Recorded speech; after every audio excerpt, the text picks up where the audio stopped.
আসসালামু আলাইকুম। আজ 24 তারিখ রবিবার। আমি আছি আশুগঞ্জ গরু মহিষের হাটে। 4 দিন পরে কুরবানি হলেও এখনও আশুগঞ্জের কুরবানির হাট জমে ওঠেনি বললেও চলে। দেখতেছেন মাত্র 4-5টা গরু আশেপাশে বাঁধা, ওইদিকে কিছু মহিষ। গরুর হাট এখনো জমজমাট হয়নি, শুরু হয়নি। তো আশা করছি আগামীকাল বা পরশুকাল থেকে হয়তো হাট জমে উঠতে পারে।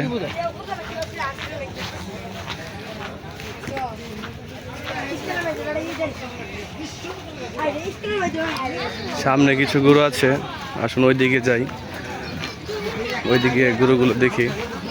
এখানে হাট অনেক বিশাল হাট হওয়া সত্ত্বেও তেমন গরুর আগমন হয়নি। তার মধ্যে একটা কারণ হইতে পারে রোয়ানার টাকা এই হাটে অনেক বেশি নেওয়া হয়, যে কারণে এই হাটে এখনও জমজমাট হয়নি এবং ক্রেতারাও কম আসে, যে কারণে গরু এবং মহিষ কম আসতেছে। রোয়ানার টাকা বেশি রাখা হয়তো বা একটা কারণ হতে পারে। এই হাটটি 24 তারিখ হওয়া সত্ত্বেও জমে ওঠেনি।